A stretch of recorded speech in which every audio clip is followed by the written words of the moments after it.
Nós vamos falar sobre técnicas para formulação de perguntas para a testemunha, técnicas de inquirição, técnicas para o descobrimento da verdade, né, para te auxiliar a extrair o máximo de uma testemunha, seja aquela testemunha que você arrolou, ou seja a testemunha arrolada pela parte contrária. Então, seja muito bem-vindo. Eu tenho certeza que a hora que você começar a enxergar tudo aquilo que eu vou falar com os olhos do conteúdo que você vai aprender hoje, eu tenho certeza que vai mudar a forma que você faz a inquirição de testemunha.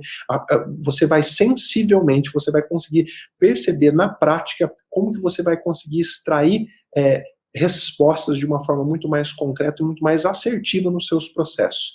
Se você nunca agiu com técnica na hora de formular perguntas às testemunhas, eu tenho certeza que essa aula vai ser transformadora para você. Então, muito bom dia, muita satisfação ter você aqui, entrando de cabeça no nosso conteúdo e sem mais enrolação, sem perder tempo.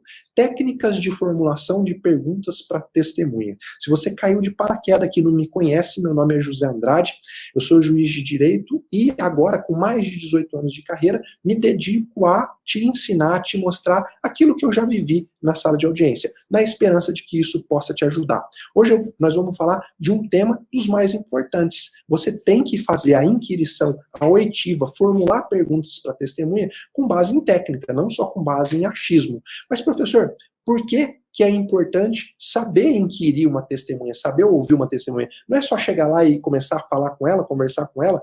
Bom, esse é um modo automático de fazer as coisas, mas eu vou te ensinar o modo técnico de fazer as coisas. Vamos lá. É importante, por que é importante você saber inquirir uma testemunha? Porque muitas vezes a pessoa, quando ela vai para frente do juiz, vai lá para aquele ato efetivamente de ser ouvida, de prestar um depoimento, a testemunha ela é tomada por sentimentos que não são comuns na vida dela. Ela fica nervosa, ela fica angustiada, não porque ela vai mentir, não porque ela vai falsear a verdade, mas porque é uma circunstância diferente na vida dela. Quem já atuou como testemunha sabe que é efetivamente assim. Então, quando você age com técnica, primeiro, você ajuda a testemunha a controlar todos esses sentimentos e a realmente dizer aquilo que ela foi lá para dizer.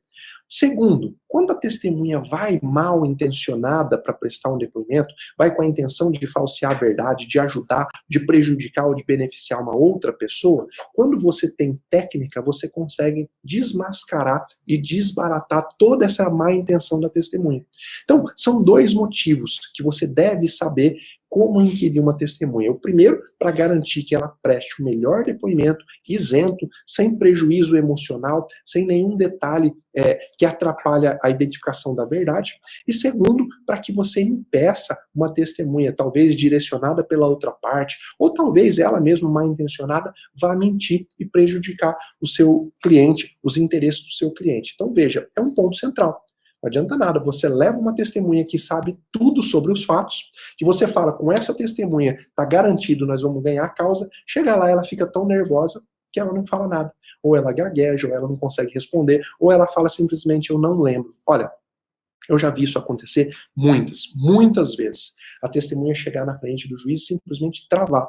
E travar por questão particular dela, por ficar nervosa, por não, pela forma em que as perguntas são formuladas para ela, ela se embaralha, ela se contradiz. Então você pode simplesmente sair de uma causa ganha, entre aspas, por uma derrota homérica, porque você simplesmente não se preparou com técnica. E por isso que eu posso te garantir que o que você vai aprender aqui, muito provavelmente você nunca ouviu falar antes, porque não é uma coisa que se fala com a profundidade que nós vamos falar. Beleza. Saber inquirir uma testemunha, saber, quando eu falo inquirir, né, formular as perguntas para uma testemunha, exige basicamente duas coisas, tá? A primeira é conhecimento do processo, tá? Você precisa conhecer o processo e conhecer os pontos controvertidos, aquilo que uma pessoa falou, que uma parte falou e que a outra parte contrariou. Você precisa conhecer. Eu não vou te ensinar aqui como conhecer os pontos controvertidos, como identificar. Eu já falei ao longo dessa semana. E também, durante a semana da audiência sem medo, eu vou voltar nesse ponto. Eu vou te ensinar como identificar os pontos controvertidos de uma ação. Então, a primeira coisa para inquirir bem uma testemunha é você conhecer de forma profunda o processo, mas mais especificamente os pontos controvertidos. Aqueles fatos que foram afirmados pelo autor e que foram contrariados pelo réu. Você concorda comigo que há fatos que o autor afirma e que o réu não contraria? Esse fato não é controvertido, então esse fato pouco importa para a audiência. Você não tem que provar um fato que não é controvertido. Agora, em uma ação, costuma ter vários fatos controvertidos. Tá? Eu gosto sempre de dar o exemplo bem facinho. Acidente de trânsito. O autor fala, o acidente aconteceu porque o réu passou no cruzamento quando o sinal estava fechado para ele. E lá na contestação, o réu fala, não, o fato foi diferente. Quando eu passei, o sinal estava aberto, estava verde para mim. Quem passou no sinal vermelho foi o autor. Então tá aí um fato controvertido. No processo, você precisa identificar todos os fatos controvertidos. Por quê? Porque lá na audiência, você vai poder perguntar para a testemunha sobre esses fatos controvertidos. Tá? Nada fora do que é controvertido pode ser objeto de pergunta para a testemunha. Então, o primeiro ponto é você conhecer bem o processo, mas principalmente os fatos, os pontos controvertidos de fato. Tá? No processo penal, no processo criminal, também interessa para o momento da inquirição, não só os fatos controvertidos, né? Porque, por exemplo, o Ministério Público fala que o réu foi o autor do crime, ele que entrou lá na casa e furtou. E o réu, na defesa preliminar, fala que não foi ele. Então tá aí um fato controvertido. Mas também interessa no procedimento criminal saber sobre a pessoa do acusado. Se ele tem uma boa conduta social, se ele tem uma personalidade voltada para o crime ou não, porque essas circunstâncias vão ajudar o juiz no momento de fixar a pena. Então, no processo penal tem essa diferença. Você precisa conhecer os pontos controvertidos e você também vai poder formular perguntas sobre as circunstâncias pessoais, as circunstâncias de antecedente, de personalidade do acusado. Agora, esse é o primeiro ponto, então, para você saber inquirir bem uma pessoa, conhecer o processo e os fatos controvertidos. O segundo ponto, que é o objeto da nossa aula de hoje, é você saber utilizar as técnicas adequadas. Não é simplesmente chegar lá e despejar a pergunta nas testemunhas, não é isso. Isso está errado. Eu vou te ensinar que existem formas de você perguntar. Essa maneira de perguntar, a maneira de se expressar, que eu chamo de técnica adequada para a formulação de perguntas. Vamos lá? Vamos entrar de cabeça nesse conteúdo? Vamos lá. Técnicas de formulação de perguntas para as testemunhas. Tem algumas questões iniciais, tá? A primeira delas muita gente sabe, mas não custa falar, porque eu vejo esse erro acontecendo costumeiramente, é que já há algum tempo, tanto o Código de Processo Civil quanto o Código de Processo Penal, eles garantem ao advogado a prerrogativa dele perguntar diretamente à testemunha. Não é mais como era antigamente, que o advogado virava-se para o juiz e falava, excelência, eu gostaria que fosse perguntado para a testemunha se ela viu o acidente. Antes era assim, a pergunta era formulada para a testemunha, mas através do juiz. E ficava um verdadeiro telefone sem fio. Por quê? O advogado perguntava de um jeito, e aí o juiz virava para a testemunha e falava, você viu o acidente? Ou o juiz fazia uma pergunta diferente, não aquela que foi passada para o advogado. Para eliminar esse ruído na comunicação, tanto o Código de Processo Civil quanto o Código de Processo Penal garantem que o advogado formule diretamente a pergunta à testemunha. Ele fala com a testemunha, ele vira para a testemunha, quando a palavra é passada para ele, e pergunta, onde que você estava no momento do acidente? Ele não precisa mais perguntar para o juiz, tá? Então, é um erro clássico que eu vejo nas audiências, infelizmente. As pessoas, alguns advogados, obviamente, são poucos, tá? Ainda achar que a pergunta tem que ser feita através do juiz. O que você sempre vai fazer quando o juiz passar a palavra para você? Você vai virar para a testemunha, vai falar bom dia, boa tarde, e começa a formular suas perguntas diretamente para ela. Professor, e se o juiz me impedir, se o juiz falar, não, você tem que formular as perguntas para mim e eu passo para a testemunha? Bom, você vai argumentar com ele de que isso já mudou, que o Código de Processo Civil e o Código de Processo Penal garantem a você efetivamente que você faça, que você formule as perguntas diretamente à testemunha e que não precise mais passar por ele, tá bom? Faz essa observação que com certeza você vai conseguir garantir o exercício direto dessa prerrogativa. Esse é um ponto importante, claro que não é fundamental, mas que você precisa saber para a partir de agora você nunca mais errar. Vamos falar. Falando sobre inquirição, sobre o jeito de inquirir, a forma de formular a pergunta, vamos falar de uma primeira categorização, de uma primeira categoria. Tá? A gente pode falar em inquirição em formular as perguntas diretamente e inquirição indireta. Olha, é uma classificação que eu estou te dando, mas que tem total diferença prática. Vamos falar da inquirição direta. Quando que acontece a inquirição direta? Quando eu viro para a testemunha e pergunto para ela diretamente a informação que eu desejo obter. Então, a testemunha testemunhou lá um acidente de trânsito. Eu viro para ela e pergunto: você viu a cor que estava o semáforo no momento do acidente? Por quê? Porque é essa a informação que eu quero obter. Lembra que o ponto controvertido é: que cor que estava o semáforo no momento do acidente para o autor? Estava verde ou estava vermelho? Quando eu faço a inquirição, eu uso o método de inquirição direto, eu vou e pergunto diretamente a resposta que eu quero obter. Porque ela vai responder vi ou não vi. Tá? Geralmente, eu uso essa técnica, quando eu falo o advogado vai usar essa técnica de inquirição direta quando ele já sabe o que a testemunha vai responder, quando ele já conversou. Geralmente usa-se essa técnica com a testemunha dele, que ele arrolou, porque ele já conversou com ela e ele sabe efetivamente qual vai ser a resposta. O contrário da inquirição direta é a inquirição indireta, quando eu não pergunto diretamente para a testemunha aquele fato que eu quero saber. O que eu vou fazendo? Eu vou colhendo informações paralelas, eu vou comendo pelas beiradas, né? Eu vou devagarzinho para descobrir se a testemunha tinha ou não condições de saber o que eu preciso. Vamos pegar o mesmo exemplo aí do acidente de trânsito. Eu vou virar para a testemunha e não vou perguntar para ela: olha, você viu a cor que estava o semáforo? Não, eu não quero que ela dê essa resposta direta. Eu vou indiretamente. Eu vou perguntando, por exemplo: quando você ouviu o barulho do impacto, o barulho da batida, para que lado que você estava virado? Você estava virado para o lado do semáforo? Você estava virado para o lado do comércio?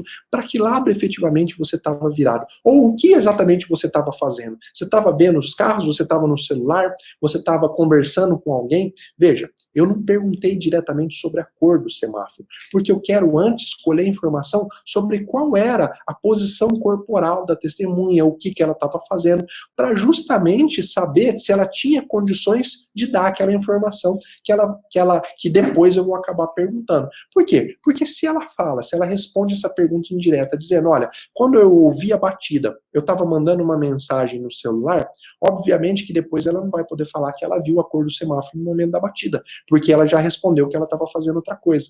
Então, indiretamente, você vai comendo pelas beiradas para descobrir a informação, se a testemunha tinha ou não condições de dar aquela informação que você precisava. Esse formato de inquirição indireta, geralmente a gente usa quando a gente está ouvindo a testemunha que foi arrolada pela outra parte, e cuja resposta a gente ainda não sabe. Tá? Essa técnica permite com que você coloque a testemunha em contradição. Por quê? Imagina, você perguntou para ela: olha, no momento em que você ouviu o barulho da batida, né? Ela falou: ouvi. No momento que você ouviu o barulho da batida, para onde que você estava olhando? Aí ela fala: não, eu estava olhando aqui para o meu celular, estava mandando uma mensagem, ou então eu estava conversando com outra pessoa, estava olhando nos olhos de outra pessoa. Mais adiante, você ou a parte contrária pergunta se ela viu a cor que estava o semáforo quando o autor passou pelo cruzamento. E ela fala: vi, estava verde. Ora, nesse momento essa inquirição direta que você fez, te permite colocar ela numa contradição. Você vai falar: olha, alguns minutos atrás, eu perguntei para onde você estava olhando no momento que você escutou o impacto. E você me disse que estava olhando para o celular. Agora, você está me dizendo que você viu a cor. Como que você fez? Você olhou com um olho para o celular e outro para o semáforo? Veja que a inquirição indireta te permite criar circunstâncias de contradição para a testemunha. É importante que você saiba disso. Você sempre vai usar a inquirição indireta, aquela que você vai comendo pelas beiradas, que você não pergunta diretamente a informação que você quer, quando você está ouvindo a testemunha da parte contrária, que geralmente você não conhece ainda o depoimento, tá?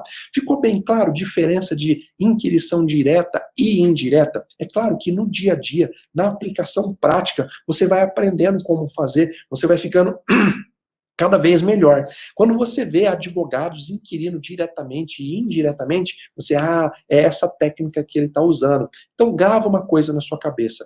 A sua testemunha, aquela que você, sua quando eu falo, é quando você arrolou, né? Porque a testemunha não é da parte, a testemunha é do processo. Mas a testemunha que você arrolou, com quem você conversou previamente, certamente você já sabe as respostas que ela vai te dar, porque ela já contou o fato para você antes. Então é mais seguro que você pergunte diretamente, porque a resposta já vem de bate-pronto. Quando você não sabe o que esperar, você vai perguntando pelas beiradas. Você vai criando um cenário de voltar no tempo, tá? Para recapitular os fatos históricos, os acontecimentos, para quando chegar naquilo exatamente que você quer saber, você tenha condições de concluir. Bom, essa testemunha efetivamente, pelo cenário que ela demonstrou até agora, ela tem condições de responder essa pergunta, sim ou não. Tá bom? Então, inquirição direta e indireta. Tem outras classificações, tá? Veja que a classificação é teórica, mas a aplicação é prática, é totalmente prática. Se você inquire diretamente uma testemunha rolada pela outra parte,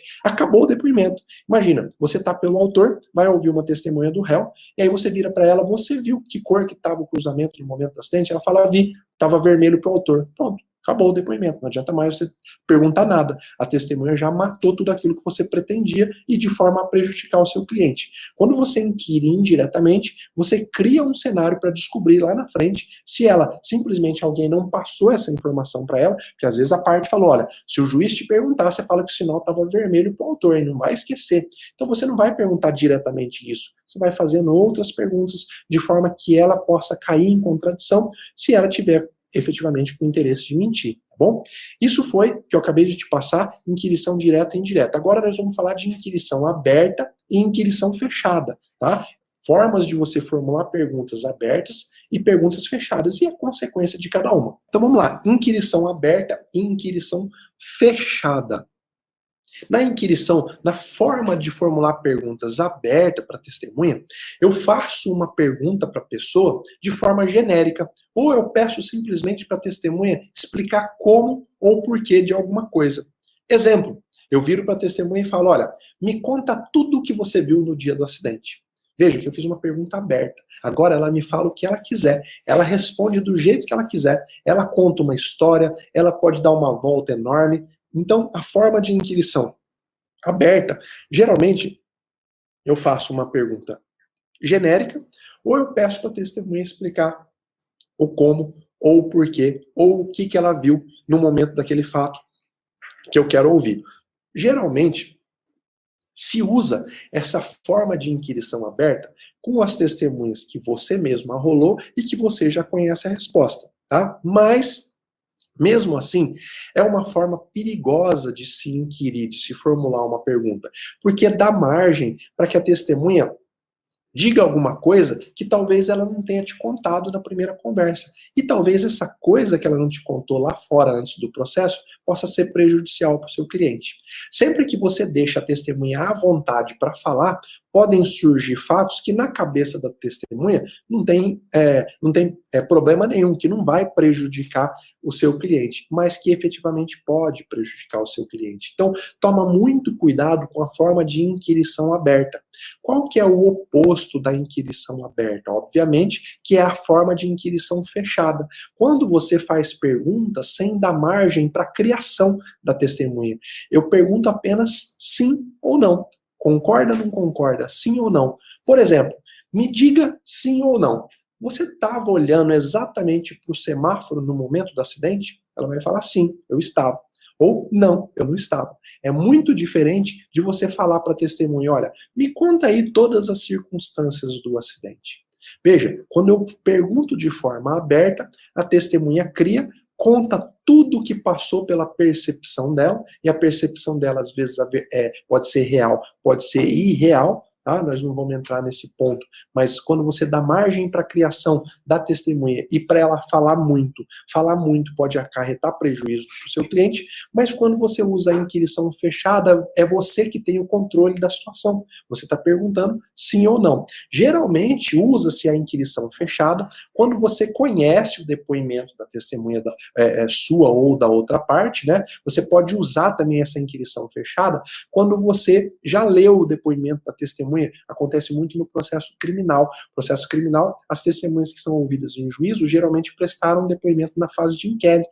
Então, você pode ler aquele depoimento e você pode colocar a testemunha contra a parede, apontando evidente contradição, perguntando simplesmente sim ou não. Por exemplo, às vezes, lá na fase de inquérito, a testemunha, o policial foi ouvido e ele disse que ele chegou na cena do crime quando o acusado já não estava mais lá.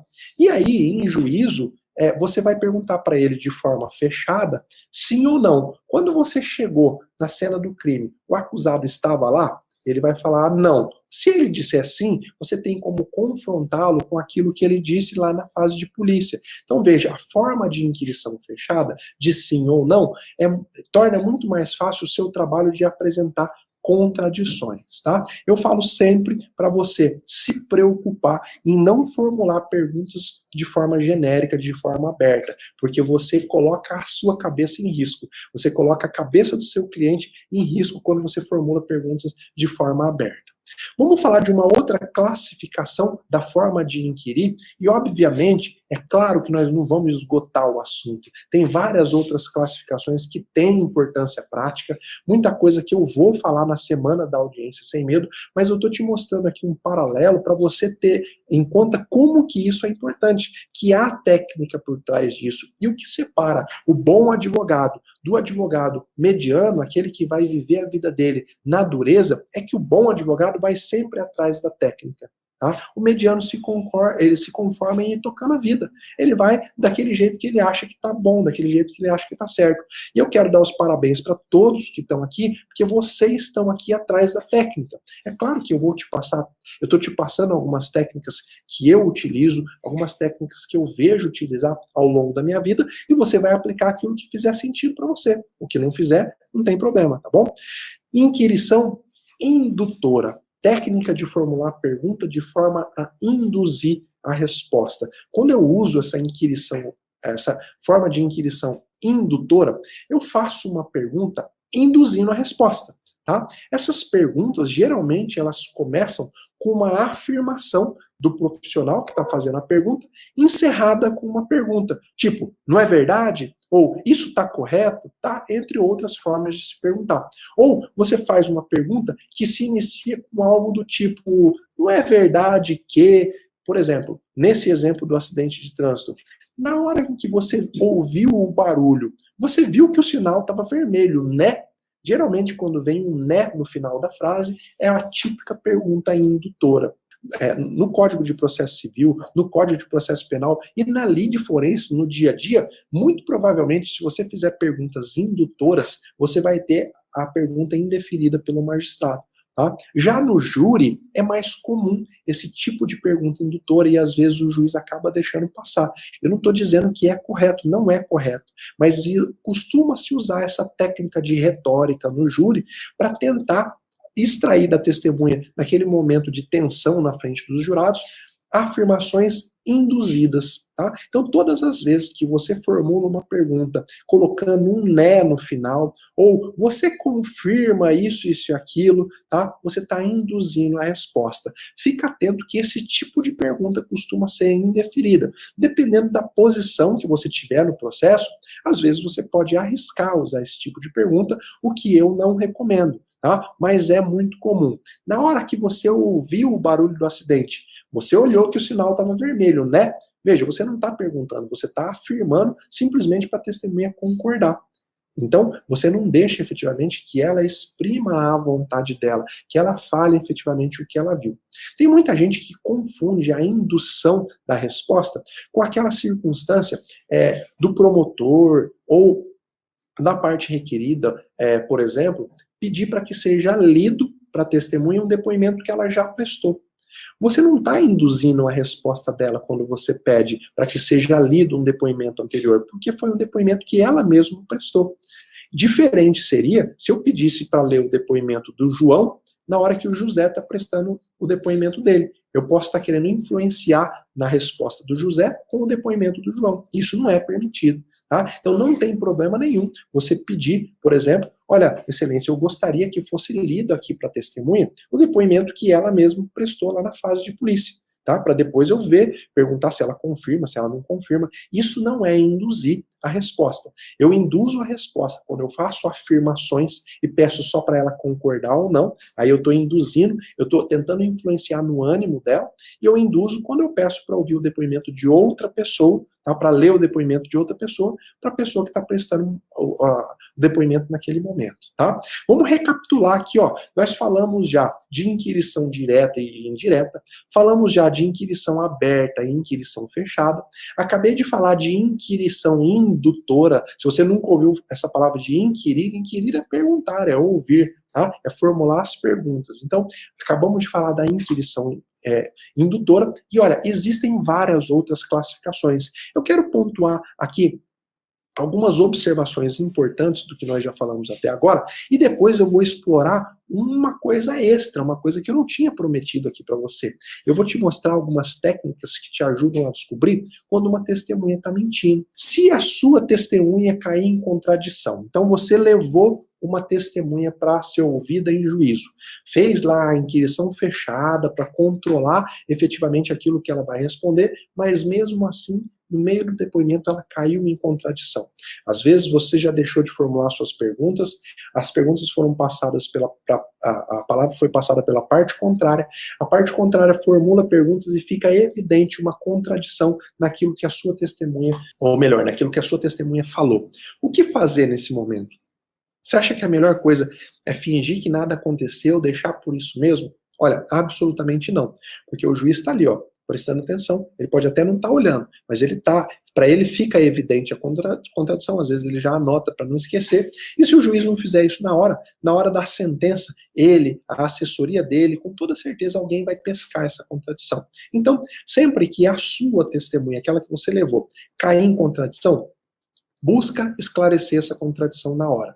Ah, professor, mas às vezes, se eu tentar esclarecer a contradição, vai ser pior. Aí vai ficar evidente que a razão está com a outra parte. Bom, melhor que seja assim do que você deixar no ar.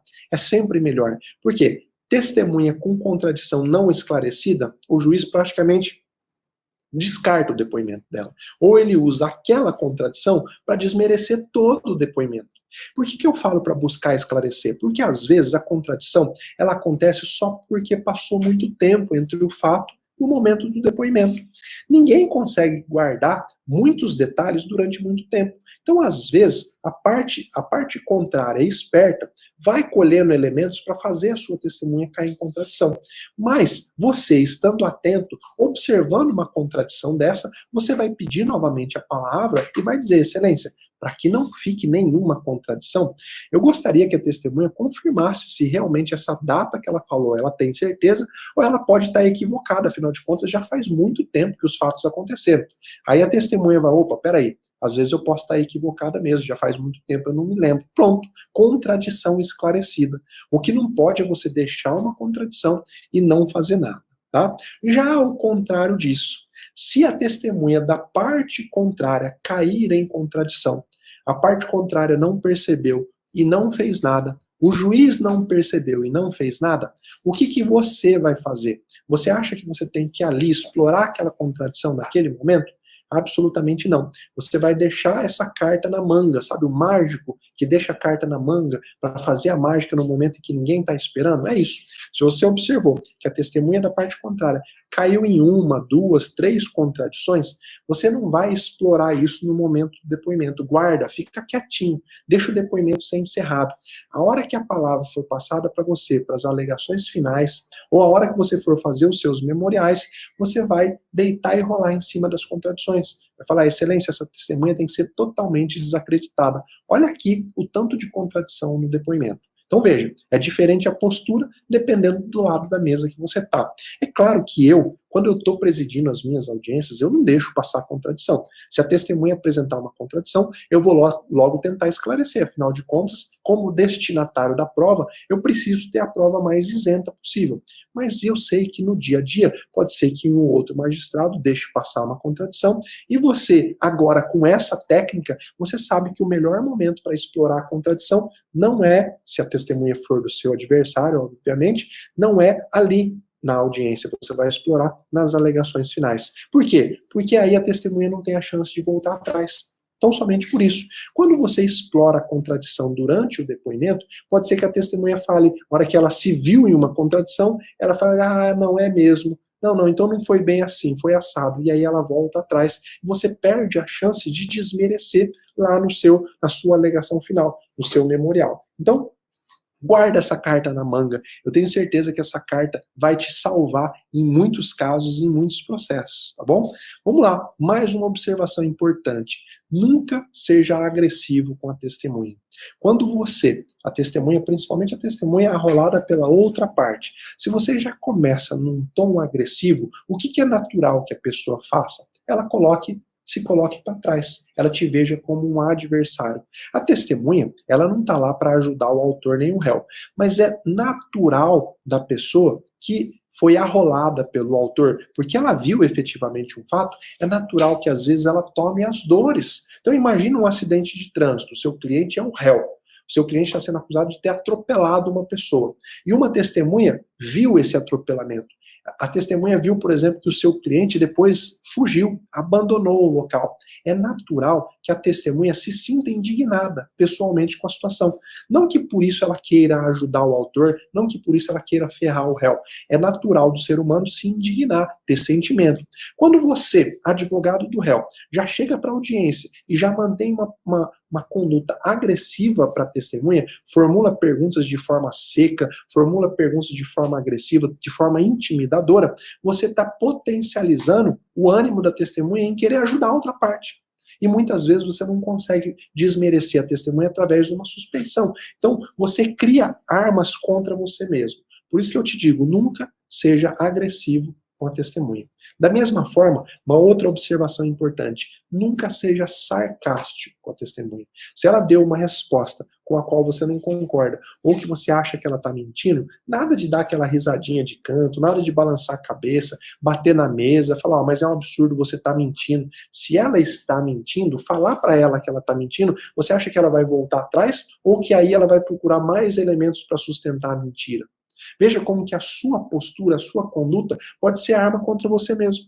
Então, por isso que é importante você agir com técnica. Você efetivamente saber que a sua postura é serena, calma, tranquila, ainda que a testemunha esteja inventando, esteja prejudicando o seu cliente, você manter uma postura de educação, de respeito, pode te ajudar a reverter essa situação, ou no mínimo, não aumentar o prejuízo que efetivamente o seu cliente vai ter. Tá bom? Essas eram algumas informações, observações importantes. É claro que há muito mais coisas para falar sobre a inquirição da testemunha, mas eu vou me dedicar a falar agora, pelo menos nos próximos minutos, a técnicas que vão te ajudar a descobrir quando uma testemunha está mentindo. Você acha que isso é importante para você? Imagina, o seu cliente tem razão, o seu cliente tem as provas, você leva as suas testemunhas, só que você chega lá, a parte contrária leva uma testemunha mentirosa, uma testemunha inventada, uma testemunha fabricada. O que eu vou te mostrar aqui são elementos que te ajudam a detectar mentira. Tá? Vou pontuar alguns, aqui tem vários, tá? E vou te falar de algumas técnicas, tá? Eu criei e desenvolvi algumas técnicas. É óbvio que pode ter gente que aplica essas técnicas sem nem exatamente saber que essa técnica tem um nome, porque essa técnica é baseada na minha experiência. E a minha experiência, obviamente, é semelhante de muitos magistrados. Mas antes, eu queria te dizer que um cara chamado Mark Bolton, um ex-agente do FBI, ele elencou alguns sinais que estão associados à mentira. E muitos desses sinais eu vejo diariamente quando eu estou ouvindo depoimento. Esses sinais vão te ajudar a identificar, caramba, essa testemunha já deu um sinal, já deu 2 sinais, eu preciso me preocupar, eu preciso perguntar mais, eu preciso fazer com que ela caia em contradição. Alguns são sinais corporais, outros são sinais verbais, que a pessoa verbaliza. Então, sabendo, conhecendo esses sinais, com muito mais facilidade você vai identificar uma testemunha mentirosa e vai poder aplicar as técnicas que eu ensino, tá bom? É claro que nem tudo você vai conseguir identificar no dia a dia, mas a partir do momento em que você tem a percepção desses sinais, você vai ficar muito mais atento, tá bom? Primeiro sinal de que pode indicar que pode estar associado à mentira, quando a pessoa fica tocando a ponta do nariz, tá? Por quê? Porque quando a pessoa está tensa, a sensibilidade da mucosa nasal aumenta e o nariz coça. Então, se você está conversando com uma pessoa e ela está fazendo muito isso que eu estou fazendo agora, muito provavelmente, é claro que não só isso, tá? Mas muito provavelmente a situação pode estar desconfortável para ela, porque ela está criando alguma situação, tá? A região abaixo dos olhos, tá? Também, quando a pessoa fica coçando muito a região abaixo dos olhos, ou cobrir parcialmente a boca para fazer um gesto rápido, obviamente que isso são sinais de que a pessoa pode estar mentindo. Mas também uma pessoa gripada pode estar toda hora colocando a mão no nariz. Então você sempre vai ter que associar essa atitude dela com aquilo efetivamente que ela está dizendo, tá bom? Ou com outras das circunstâncias que eu vou te elencar daqui para baixo. Ponto número 2, fugir da pergunta e evitar o essencial, dando excesso de detalhes sobre fatos desconectados com o ponto central. Então, imagina que o ponto central é descobrir a cor do semáforo na hora que o réu passou, estava vermelho ou estava verde. Você faz essa pergunta para a testemunha e ela começa a falar de outra coisa, dando detalhes de outra coisa. Olha, nesse dia estava um movimento muito grande e olha, toda hora passava carro, era carro de uma cor, era carro de outra. Você não perguntou isso. Ela está desviando o foco para ela não se ver obrigada a enfrentar o ponto da mentira. Então, quando a testemunha foge da pergunta, evitando o essencial e dando excesso de detalhes sobre fatos que não estão conectados com o ponto central, esse é um indício de mentira. É um indício de que ela está falseando a verdade. Tá? Marca aí, porque esse ponto é muito comum. Isso eu vejo com muita frequência. Às vezes a testemunha foi orientada a contar uma mentira e a defesa natural dela é querer evitar chegar nesse ponto da mentira. Ela quer criar cada vez mais histórias para ela não ter que enfrentar ela mesma, porque afinal de contas, o mentiroso ele se confronta com a própria consciência, tá? Outro ponto importante, tá? Alguém que fala com correção acabar cometendo erros gramaticais grosseiros quando o cerne da questão, quando a mentira, o ponto da mentira é suscitado. Isso eu já vi acontecer muitas vezes. A pessoa está lá prestando o depoimento, falando corretamente. Quando você pergunta o ponto em que ela está pretendendo mentir, ela responde com erro de português grosseiro. Tá? É muito comum. Estou pensando num exemplo para te dar, mas pode ficar presente para isso. A pessoa que fala corretamente, de repente, em um ponto, principalmente no ponto central, onde a mentira vai ser apresentada, ela escorrega aí na gramática, muito provavelmente é porque é um ponto de mentira, porque a cabeça dela falha no momento em que ela vai criar uma situação que ela não viu. São vários aqui, ó, são vários pontos, eu elenquei 10. Eu não vou passar um por um aqui para você, porque você que tem um mapa mental vai poder conhecer os 10. Se você não tem um mapa mental, tá aí mais uma razão para você ver os 10. Um clássico aqui que eu vou falar sobre ele é quando a testemunha repete a pergunta que acabou de ser feita para ela, tá? Como sinal de ganhar mais tempo. Tá? Por exemplo, eu faço uma pergunta para a testemunha naquele momento, olha, em que posição que você estava no momento em que você viu o impacto? Ao invés dela simplesmente responder, olha, eu estava de costa para o semáforo, eu estava de frente para o semáforo, ela começa repetindo, em que posição que eu estava no momento do impacto, ou seja, ela está querendo ganhar tempo para ver qual é a melhor resposta que ela vai dar. Isso é um indicativo de que ela pode estar mentindo, ou querendo criar uma situação. Não necessariamente que isso sempre vai ser verdade, mas é um indicativo, tá? Um outro indicativo clássico, vou te falar agora. Um outro indicativo clássico, isso a gente observa muito no processo penal, é que o juiz ou a parte formula uma pergunta para a testemunha e ela, antes de começar a responder, ela pergunta, o quê? A hora que eu vou começar a repetir a pergunta que ela acabou de mostrar que ela não entendeu, ela já começa a responder. Ou seja, o que ela fez foi só para ela ganhar um lapso de tempo para voltar a pensar. Esse é clássico, é muito comum, acontece muito nos casos de acusado de processo criminal, que geralmente confessou na polícia, ou as provas são amplamente desfavoráveis. Você pergunta para ele, ele fala o quê? quando você começa a repetir a pergunta, ele já responde. Ou seja, ele entendeu a pergunta, ele só precisava de um espaço mental para raciocinar sobre a resposta, tá? Tem várias manifestações corporais, como, por exemplo, cruzar e descruzar a perna, tá? Ou ficar se balançando muito enquanto está sendo ouvido. Ficar cruzando e descruzando a perna é um sinal indicativo de que a pessoa pode estar tendendo a mentir. Não necessariamente, tá? Por isso que eu sempre falo, você precisa somar essas atitudes, somar essa forma de agir com outros pontos para poder ter efetivamente a certeza de que a pessoa pode estar mentindo, tá?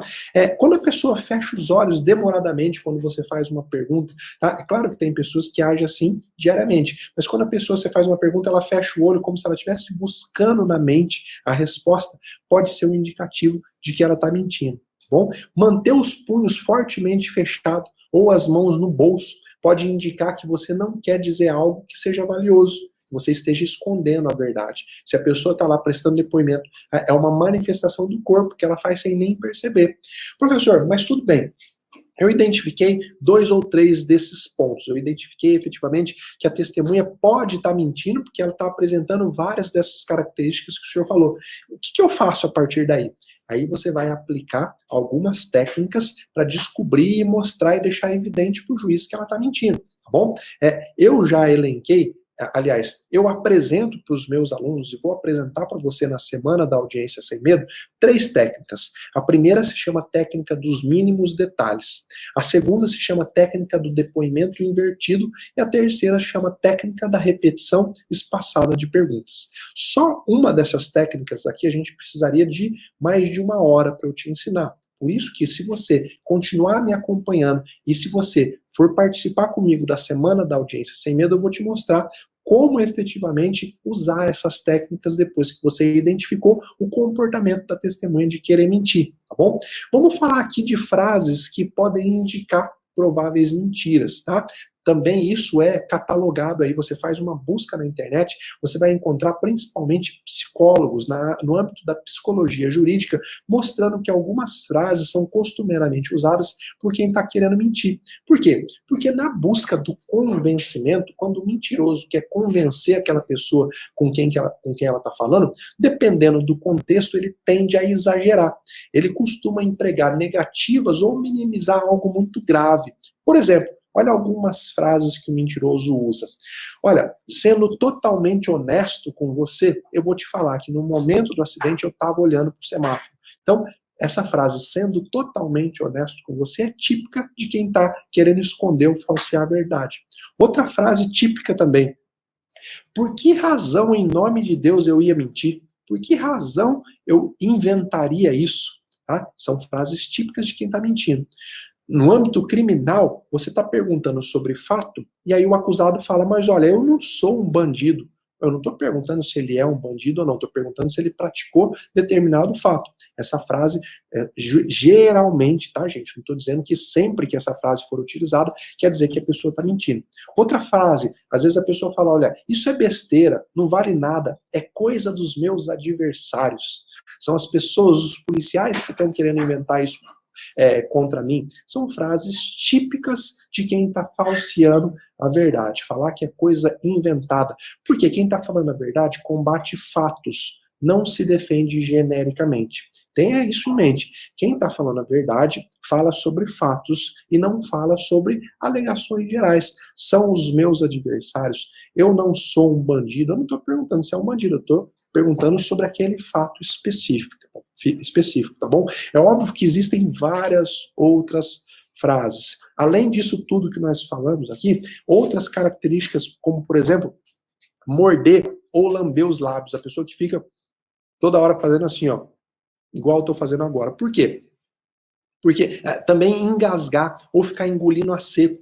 Geralmente, quando a nossa adrenalina sobe, isso causa secura na boca e na garganta. Já aconteceu com você? Quando você está numa situação de tensão, nível de adrenalina sobe, dá uma secura na boca, qual é a reação natural? ficar fazendo assim, lambendo os lábios, engolindo a seco, porque a sua boca está seca, você precisa lubrificar através da saliva. Então, essa é uma atitude comum.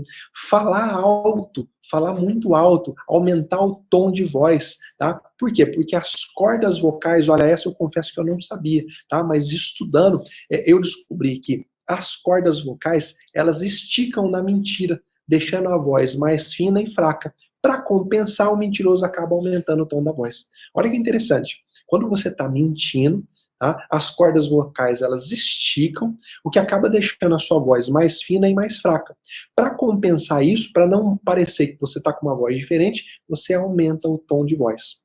Começa a fazer esse teste no seu dia a dia e você vai ver como que isso funciona na sala de audiência. Outra coisa também, ficar desviando o olhar quando mente e logo depois olhar para a pessoa para ver se a mentira colou. Essa é clássica, essa eu vejo sempre. Às vezes a testemunha que está mentindo, ela não olha no seu olho, ela começa a contar o fato olhando para baixo. Então ela conta, a hora que ela termina de contar, aí ela olha no seu olho, justamente pensando, será que ele colou? Será que colou? Será que ele vai acreditar? Então é uma postura muito comum. Sabe o que eu faço quando a testemunha começa a responder olhando para baixo?